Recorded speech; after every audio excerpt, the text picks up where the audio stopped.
नागपूरच्या डॉक्टर बाबासाहेब आंबेडकर आंतरराष्ट्रीय विमानतळावर अँटी हायजॅकिंग ड्रिल करण्यात आली। सुमारे 1.5 तास हा सराव सुरू होता।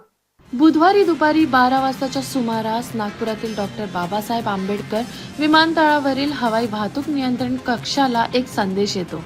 हा संदेश पायलट कडून आलेला असतो। इंधन संपल्यामुळे तात्काळ विमान उतरवण्याची विनंती पायलट करतो।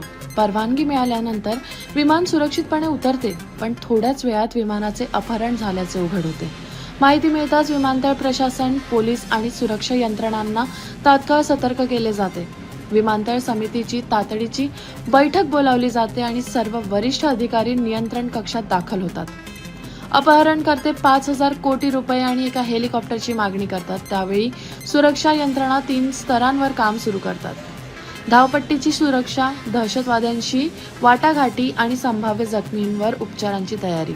जवळपास 2 तास रणनीती आणि चर्चा झाल्यानंतर CISF आणि इतर सुरक्षा दल घेराबंदी करून शोध मोहीम सुरू करतात। जवान विमानात प्रवेश करतात आणि प्रवाशांना सुरक्षितपणे बाहेर काढतात। नागपूरच्या विमानतळावर ही अँटी हायजॅकिंग ड्रिल करण्यात आली। त्यातून सुरक्षा यंत्रणा अशी परिस्थिती निर्माण झाली तर त्याला कसे तोंड देऊ शकतात याचा अंदाज सगळ्यांनाच आला। सुमारे 1.5 तास हा सराव नागपुरात सुरू होता।